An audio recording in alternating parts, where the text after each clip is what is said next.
2, 1.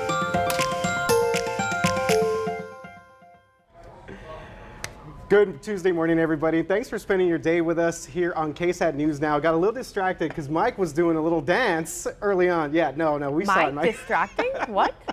We mean it in the best way, by the way. He was doing a little dance. I don't know if you guys saw it from that. We call it the lipstick cam. Yeah, so yeah, good stuff there from Mike. And again, thank you very much for being with us on KSAT News Now. We're also a podcast as well. So anywhere you download podcasts, go ahead and check us out because this stream version will also be available in audio form.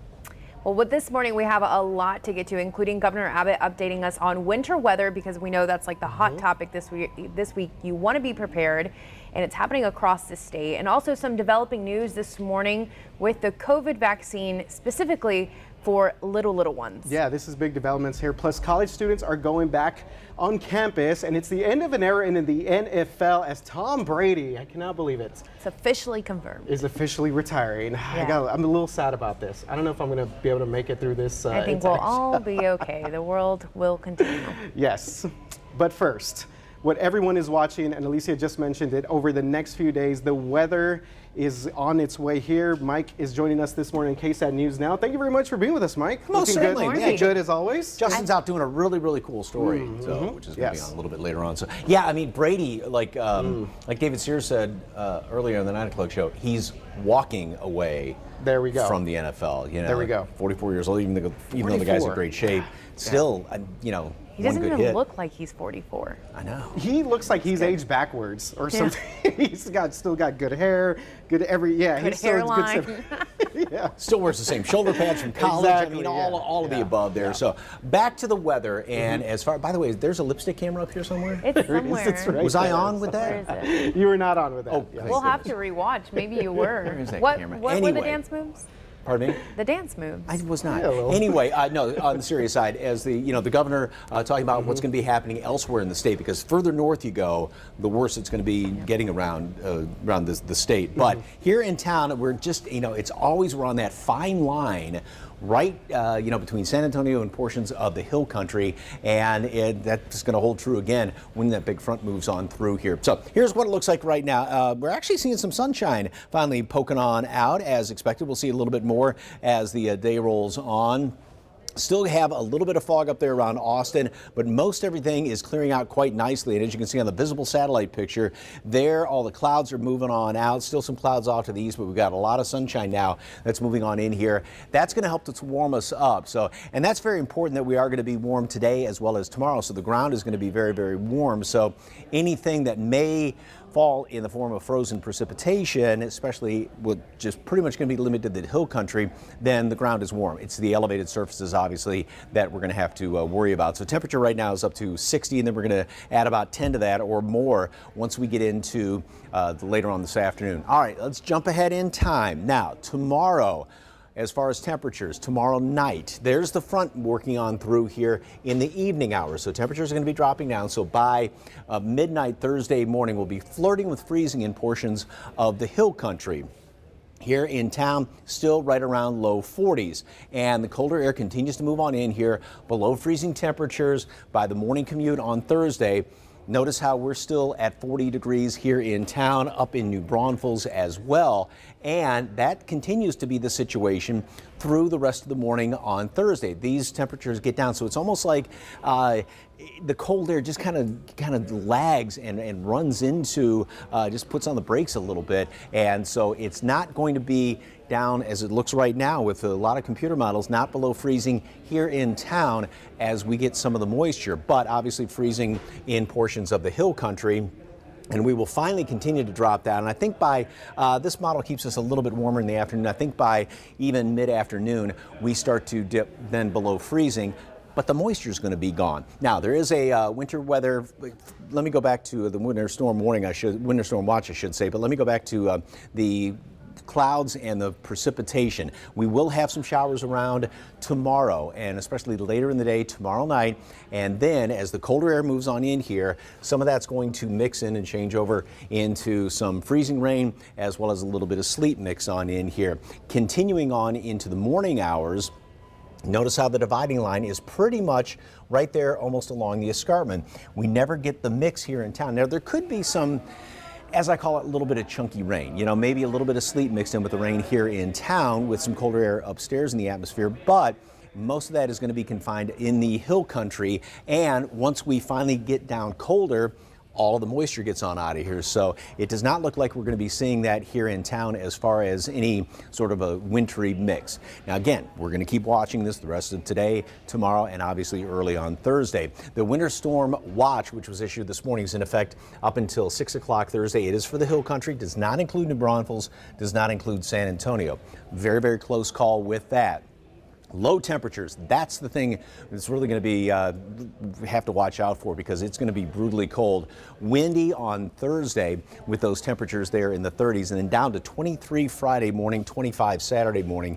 So we're going to see a good extended period of freezing temperatures from about mid-late Thursday afternoon through about midday on Friday. So maybe a 20-hour period right in there, and then cold again. That's here in town, obviously a longer period in portions of the hill country, and then very, very cold again on Saturday morning. And it's just the, you know, leading edge of another massive area of cold air around here. So forecast today, we are going to make it up to 72 degrees with some sunshine. We'll continue to clear out a little bit. And then tomorrow we have the rain moving in here later on in the afternoon. The front moves through late tomorrow night, much colder air, wintry mix in portions of the hill country. As of right now, not here in San Antonio. And those temperatures down to 23 Friday morning, 25 Saturday morning. If by chance you're heading down to the Western Heritage Parade and Cattle Drive Saturday to join Fiona and I, make sure you wear something really, really warm. Yeah, I've got my battery powered socks. That's what I need to get. Yeah. Nice. Battery powered socks. Where do you get those? Amazon. Amazon. Oh, there we go. They are a little pricey though. Oh. No, these were $18. Oh my gosh, send me the link, please. Yeah.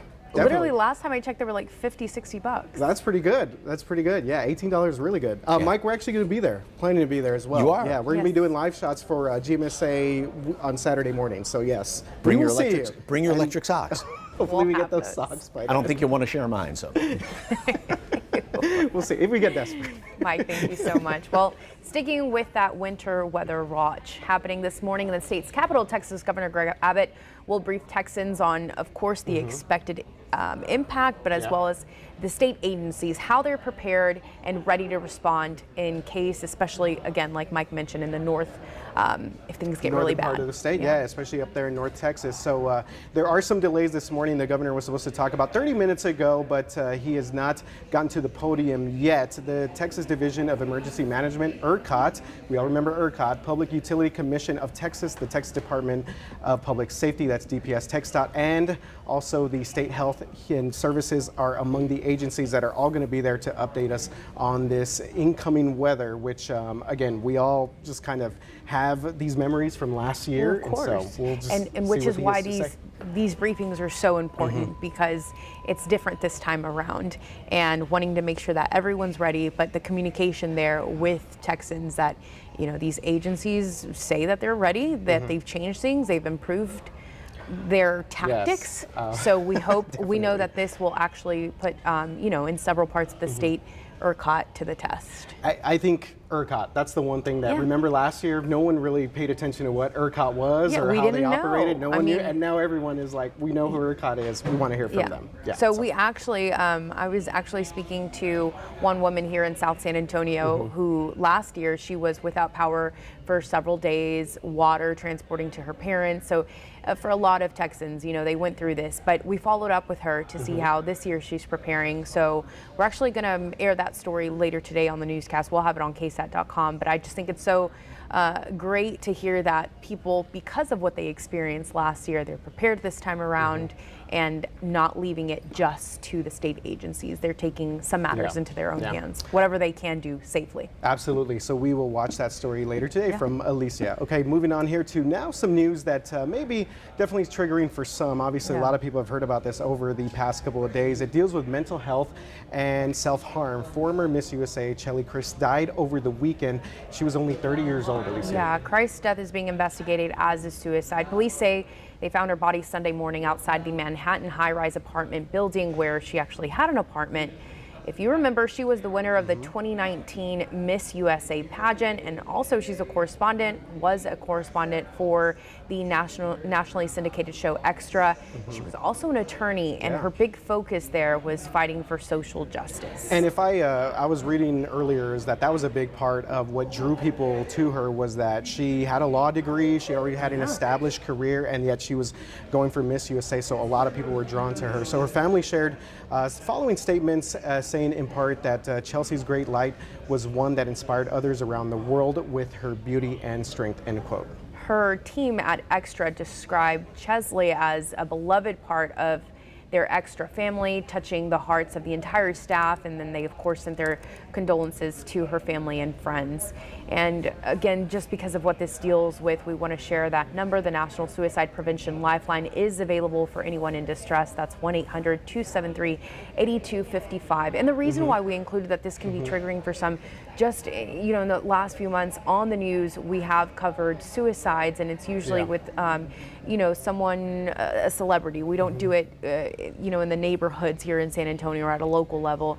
So we know that can be difficult. So if you're struggling, reach out to family, reach out to friends. There is help out there. Absolutely. Take care of your mental well-being, and check in on people too that you may feel like just need to have a conversation. So that's a big part of this. So, all right, now to big news this morning when it comes to the COVID-19 vaccine for kids, Alicia. Yeah, children who are, this is what you want to listen to, 6 months to 5 years old. So we're talking about the youngest. They could be eligible to get a vaccine against the COVID-19 virus. All right, so Pfizer is expected to seek an emergency use authorization from the government today. And CNN is reporting this morning that the company is still testing whether 3 doses would offer greater protection for this age group.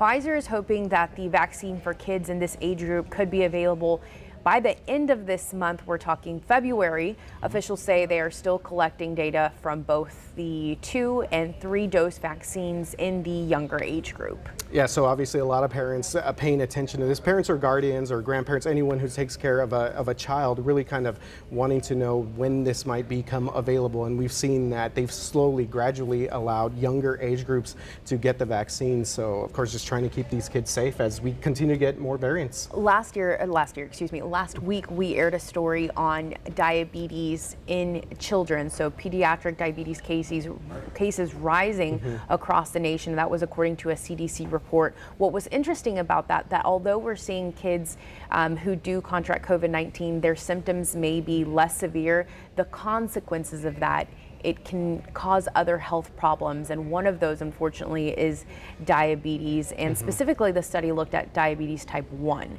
So that's something that if you want to learn more about, if you think your child perhaps has prediabetes, the first thing is to consult your pediatrician, but you also maybe want to read into that story, and we have that on KSAT.com. But here in San Antonio, cases of COVID-19 seem to be going back down, which of course is a good sign for us all, but also for colleges. They had postponed their start date or started their spring semester online, and now things are kind of getting back to normal. It's hard to believe that these students have not been back on campus, but Texas State, UIW, welcomed students back to campus yesterday. Shout out, eat 'em up Cats. Let's go, Texas State. That's right. Well, here's shout out to my alma mater, Our Lady of Lake University.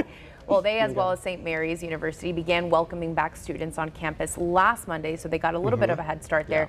Texas A&M San Antonio, they had the earliest start day this spring semester. They started their classes back on January 10th. That's right. And meanwhile, UTSA and Alamo colleges will make a return to in-person learning on Monday. So just trying to get more students back on campus. Obviously, we had this surge, this spike with Omicron, and now it seems that it's a little bit safer for them to go back. And I never took virtual online classes, so I'm not sure what that's like. And so I just always remember being in class, and I love being on campus. Texas State. I remember when we had the option to take online classes, and for me it was a drag. I'm like, how kind of like teach yourself or lead? You have to have a lot of discipline, but I am one of those that thrives in a classroom setting, in a group setting.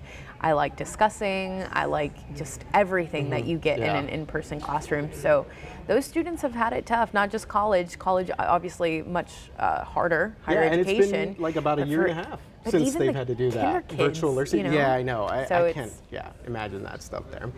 All right, so now to someone who could teach us a thing or two about NFL quarterbacking. Yes, sir. the GOAT. It's this, the greatest of all time, the NFL calling career. Max, is Tom Brady the GOAT? Yes, okay, sweet yes. confirmation right there. Retiring after 22 seasons and 7 Super Bowl titles, Alicia. Man. Well, he's not retiring with much, right?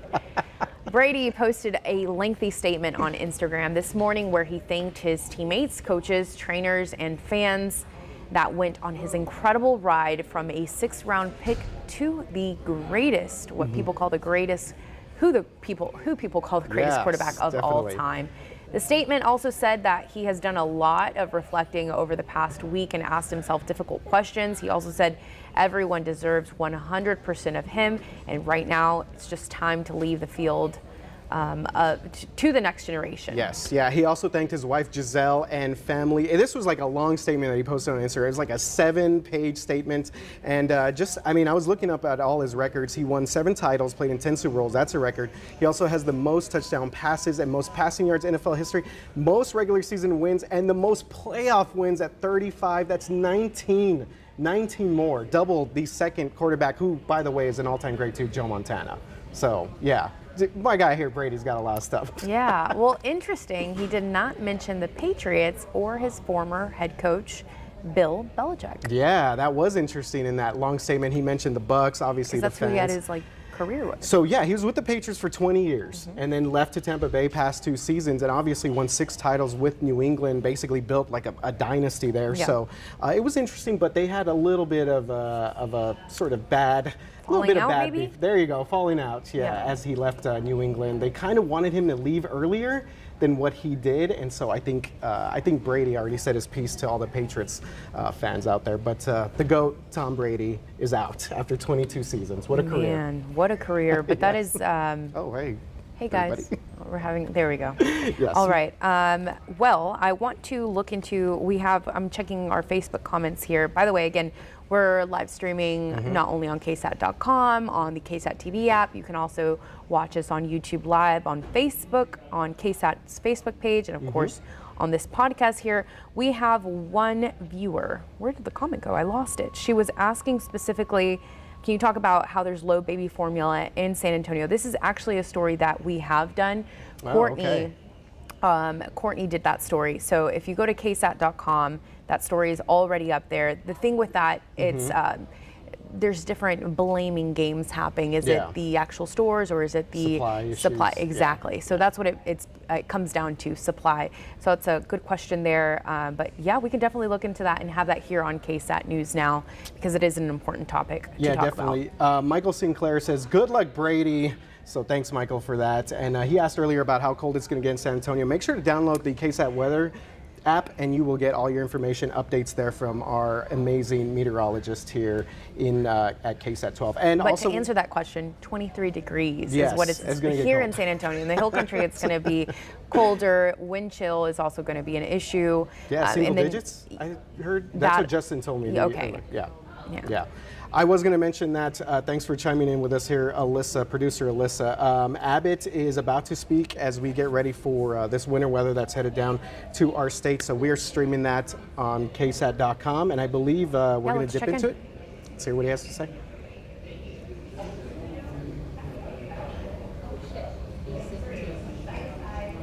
So again, several agencies are going to be commenting, and this is all for that winter weather watch. Again, it's North Texas who is going to be really affected by this, but we know that this time around, this could really put ERCOT to the test to see how that power grid, will it fail? Will it have to come down to the rolling, blackouts? I know in Dallas, they've already said that most classes will be canceled on Thursday. But again, let's listen in right now to the governor. What to expect. We want them to know what Texas has been doing for basically an entire year now to be prepared for the storm, in addition to steps that have been taken over the past week or two, as well as what we will be doing over the course of the remainder of the week. One of the most important things that we can do today and every day going forward is to make sure that we are remaining in close communication with everybody across the state to update you on exactly what is happening, what to expect, and how to respond. First, I want you to know